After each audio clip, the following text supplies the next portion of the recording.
मसरूफियत के इस दौर में हर इंसान जब काम से थक जाता है तो तफरीह हासिल करने के लिए मुख्तलिफ ज़राए इस्तेमाल करता है। कुछ लोग टीवी पर मुख्तलिफ तफरीह प्रोग्राम्स देखते हैं, जबकि हर इंसान अपनी रूटीन लाइफ से हटकर कुछ वक्त एंजॉय करना चाहता है। टीवी, मोबाइल, इंटरनेट के इस दौर में भी थिएटर वो वाहिद जरिया है जहाँ लोग ड्रामों के किरदारों की परफॉर्मेंस लाइव देखकर लुत्फानंदोज होते हैं। लेकिन सक्खर में थिएटर जैसी तफरीह का शुरू से ही फुकदान है और सोने पे सुहागा ये कि शहर में कायम 5 सिनेमा घर कई सालों से बंद हो चुके हैं। इस हवाले से सिनेमा मालिक का ये कहना है कि हमारी एक सिनेमा ख़त्म हुई, दूसरी सिनेमा ख़त्म हुई।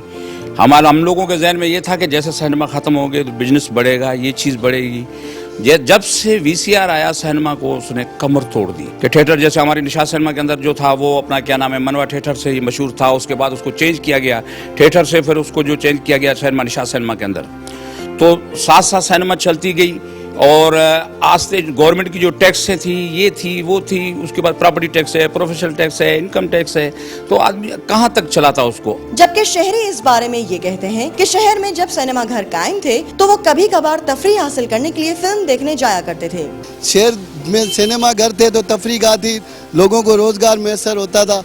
अब तो जहाँ आप देखो प्लाजा बन गए, सिनेमाओं का तो नामो निशान खत्म हो गया। सक्खर में जो सिनेमा घर जितने भी बंद हो गए, सक्खर में एक यहाँ के लोगों के लिए एक तफरीह का यही एक वो था। अब आप ये देखें सिनेमा बंद होने से जगह जगह होटलों पे आप टीवी चल गए हैं, इंडियन मूवीज़ वगैरह चल रही हैं, मिनी सिनेमा घर बन गए, जिससे जो है सिनेमा जो था एक इससे गवर्नमेंट को भी फ़ायदा था, एक टैक्स वगैरह भरा करते थे और एक मखसूस जगह थी। सिनेमा वगैरह होने चाहिए, क्यों नहीं, रिफ्रेशमेंट है इंसान के लिए, ज़रूरी है। वैसे आदमी और क्या है, क्या यहाँ पे कोई घूमने की जगह नहीं है, कोई पार्क नहीं है, कुछ भी नहीं है। सिनेमा मालिकान की हुकूमत से यही अपील है कि इस इंडस्ट्री को तबाही से बचाने के लिए उनकी माली मदद की जाए।